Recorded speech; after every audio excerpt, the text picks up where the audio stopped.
Hi guys. तो कल एक इंसिडेंट हुआ मेरे साथ जो मैं शेयर करना चाहता हूँ क्योंकि मेडिकली रेलेवेंट है वो बहुत। तो इवनिंग में मैं साइकिलिंग कर रहा था और एक जगह है जहाँ पे जाके मैं रुक जाता हूँ और बैठता हूँ, पानी वानी पीता हूँ।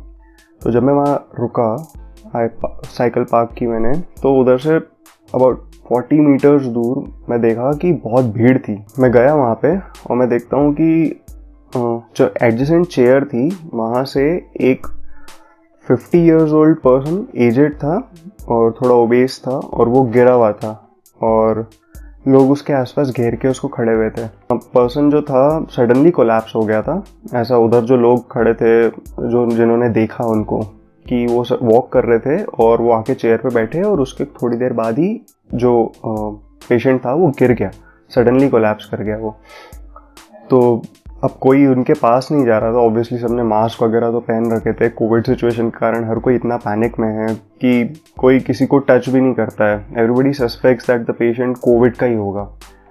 तो इसको अंकल को गिरे हुए अराउंड 10-15 मिनट्स हो गए थे। एम्बुलेंस को कॉल कर दिया था, बट मैंने देखा कि the person was not breathing, और क्योंकि उनके कोई चेस्ट मूवमेंट्स ही नहीं थे। तो उनको मैंने थोड़ा सीधा किया अंकल को एक पर्सन की हेल्प से, और पल्स चेक करने की कोशिश की और मुझे पल्स ही नहीं मिली। रेडियल पल्स चेक की, रेडियल पल्स नहीं थी, कैरोटिड चेक की। रेडियल पल्स मतलब ये जो आप रिस्ट के वहाँ करते हो, रेडियल आर्टरी की पल्स, और कैरोटिड मतलब जो नेक पे करते हैं, कैरोटिड आर्टरी की पल्स। दोनों ही पल्स नहीं थी। पर्सन ब्रीद नहीं कर रहा था, और जैसा कि हिस्ट्री दी थी एक दूसरे बंदे ने कि अंकल आके वॉक कर रहे थे और चेयर पे बैठे और उसके थोड़ी देर बाद ही सडनली कोलैप्स हो गए। अब मुझे सस्पेक्ट हो गया था कि this is the case probably of a cardiac arrest. और जैसा कि लोगों ने बताया कि 10-15 मिनट हो गए हैं, एम्बुलेंस को कॉल कर दिया था। तो दैट मीन्स कि प्रोग्नोसिस जो है अब आगे वो अच्छा नहीं होने वाला है। प्रोग्नोसिस अच्छा इसीलिए नहीं होने वाला है क्योंकि इतनी देर हो गई, 10 to 15 मिनट्स। अब ऑब्वियसली ठीक है, लोग नहीं असेस कर सकते कि कार्डियक अरेस्ट है, उन्हें क्या करना है। अगर कोई असेस कर लेता कि ये कार्डियक अरेस्ट है और सीपीआर स्टार्ट कर देता, that is cardio pulmonary resuscitation, तो वो अंकल जो थे वो शायद उनका प्रोग्नोसिस जो है, उनकी फ्यूचर लाइफ जो है, that would have been better. मैं आपको बताता हूँ कार्डियक अरेस्ट होता क्या है बेसिकली। तो कार्डियक अरेस्ट में there is loss of heart function. अब हार्ट एक मस्कुलर ऑर्गन है जिसका काम है ब्लड को पंप करना पूरी बॉडी में, और ब्लड कैरी करता है ऑक्सीजन और ग्लूकोज, और हर सेल को अपनी बॉडी के ऑक्सीजन और ग्लूकोज की रिक्वायरमेंट है। तो उसे पंप करने की मशीनरी है हार्ट। अब हार्ट का जो रिदम है, जो वो कॉन्ट्रैक्ट करता है, वो रिलैक्स करता है, दैट इज हार्ट से ही जनरेट होता है वो खुद। तो कार्डियक अरेस्ट मतलब कि हार्ट में कोई इलेक्ट्रिकल एक्टिविटी नहीं थी, जिसलिए हार्ट ने कोई मैकेनिकल फंक्शन पंपिंग का नहीं किया और ब्लड जो है बॉडी में नहीं जा रहा है। तो सडनली कोलैप्स क्यों हुए? क्योंकि जैसा मैंने बताया कि ब्लड कैरी करता है ऑक्सीजन और ग्लूकोज। तो ऑक्सीजन और ग्लूकोज अंकल के ब्रेन तक नहीं गया और वो कोलैप्स कर गए। और अब ऑक्सीजन और ग्लूकोज जो है वो उनके दूसरे बॉडी पार्ट्स को भी नहीं जा रहे हैं, जैसे कि डायफ्राम जो रेस्पिरेशन में हेल्प करता है, और ब्रेन जिसमें रेस्पिरेटरी सेंटर होता है। तो he is not breathing. So basically what the problem is, the persons heart stop beating and loses its function in case of cardiac arrest. Cardiac arrest को heart attack से मत compare करना। Heart attack एक separate entity है, उसको किसी और video में कवर कर लूँगा। अब क्या होना चाहिए था अगर कोई वहाँ पे असेस कर लेता? अब obviously 10-15 minutes is a huge time. तब तक परमानेंट ब्रेन डैमेज होने के चांसेस बहुत ज़्यादा हैं। अब एम्बुलेंस आ भी जाती और लेके भी चली जाती तो जो प्रोग्नोसिस है वो अच्छा नहीं होता। अब जैसे मैंने असेस किया कि कार्डियक अरेस्ट है, तो आई स्टार्टेड चेस्ट कंप्रेशंस, जो कि सीपीआर का एक इंटीग्रल पार्ट है। क्योंकि चेस्ट जब आप कंप्रेस करते हो तो आप मैकेनिकली पंप कर रहे हो। आप चेस्ट कंप्रेस करते हो तो यू क्रिएट प्रेशर जहाँ पे चेस्ट वॉल पे, और जो हार्ट पे जाता है डायरेक्टली। अब हार्ट पे आप मैकेनिकली पुश कर रहे हो, जिससे कि वो हार्ट जो है ब्लड पंप कर सके पूरी बॉडी में। अब इसमें मैं भी ढंग से नहीं कर पाया सीपीआर, क्योंकि एक दूसरा इंपॉर्टेंट पार्ट जो होता है बिसाइड्स चेस्ट कंप्रेशन, वो होता है माउथ टू माउथ ब्रीदिंग देने का।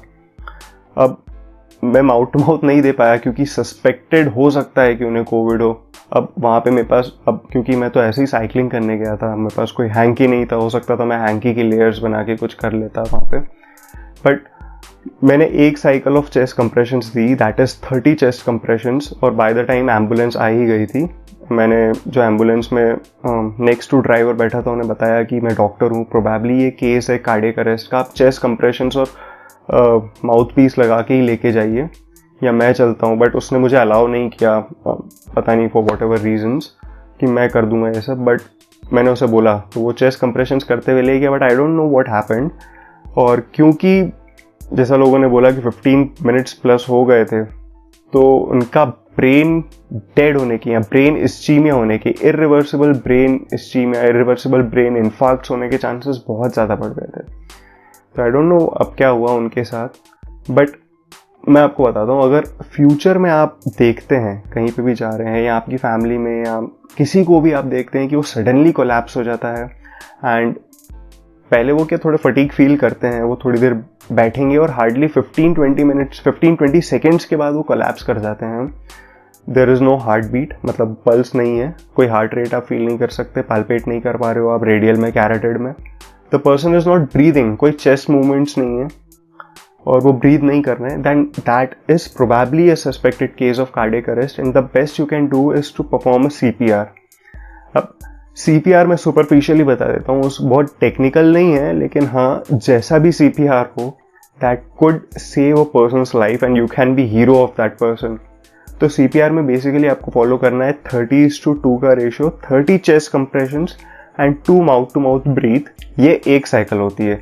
तो 30 chest compressions followed by 2 mouth to mouth breaths, this is 1 cycle.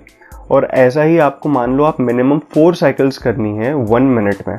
मतलब ऐसा समझ लो आप कि 100 से 120 चेस्ट कंप्रेशंस पर मिनट, और साइकिल में around 6 to 8 mouth to mouth ventilation, क्योंकि 30:2 का रेशियो मेंटेन करना है। तो आप उस पर्सन की लाइफ सेव कर सकते हो, क्योंकि मैकेनिकली आप सब कुछ कर रहे हो। आप उसे ऑक्सीजन अपने माउथ से दे रहे हो क्योंकि वो ब्रीथ नहीं कर पा रहा, और चेस्ट कंप्रेशन परफॉर्म कर रहे हो क्योंकि उसका हार्ट बीट नहीं कर रहा। और मैक्सिमम टाइम्स ऐसा होगा कि आपका CPR अगर बहुत अच्छे से परफॉर्म किया है आपने, तो जो पर्सन है वो रिवाइव कर जाता है, उसकी खुद की हार्ट बीट लौट आती है। The person has his own sinus rhythm, उसकी साइनस रिदम आ जाती है, and you save that persons life. और नहीं भी तो जब तक एम्बुलेंस आती है चेस्ट कंप्रेशन परफॉर्म करते रहना चाहिए। CPR परफॉर्म करना बहुत एग्जॉस्टिंग होता है, बहुत टायरिंग होता है, और इसीलिए आप किसी की हेल्प ले सकते हो जो सेकंड पर्सन हो आपके साथ, और साइकिल रोटेट कर सकते हो। जैसे एक साइकिल आपने परफॉर्म की तो अगली साइकिल जो है वो दूसरा बंदा परफॉर्म करे। एग्जैक्ट मैकेनिज्म जो है, एग्जैक्ट टेक्निक जो है CPR परफॉर्म करने की, I believe that should be taught in every every school curriculum. मतलब बेसिक 9-10 से सिखा देना चाहिए कि how to perform a CPR। So I request, अगर कोई एजुकेशन से रिलेटेड बंदा ये देख रहा है, मतलब 9th का कोई स्कूल टीचर ये वीडियो देख रहा है, तो प्लीज़ इंसिस्ट योर प्रिंसिपल और insist your academic incharge in your school कि वो CPR की ट्रेनिंग देने के लिए किसी भी मेडिकल ऑफिसर को या डॉक्टर को इनवाइट करे अपने स्कूल में, to train students how to give CPR in such emergencies. क्योंकि डेटा जो है ना कार्डियक अरेस्ट का, वो दिन पर दिन बढ़ता ही जा रहा है, और कार्डियक अरेस्ट जैसी प्रिवेंटेबल चीज़ इतनी ईजीली बस CPR देने के लिए, CPR देने से जो बच सकता है पेशेंट, तो this should be taught in every school. Assessment कैसे करना है और देना कैसे। सो ये थोड़ा अलग सा वीडियो था बेस्ड ऑन माई एक्सपीरियंस, और जैसा मैंने ये वीडियो बनाया तो मैं रियलाइज़ कर रहा हूँ कि मेरे इंटर्नशिप डेज के भी कुछ एक्सपीरियंसेस है जो मैं शेयर करूँ। तो आप कमेंट करके ज़रूर नीचे बताना अगर आप इंटरेस्टेड है वो सुनने में। So thanks for watching the video guys, I hope you like it, and if you do, please hit that subscribe button and the bell icon, and I'll see you next time. Take care.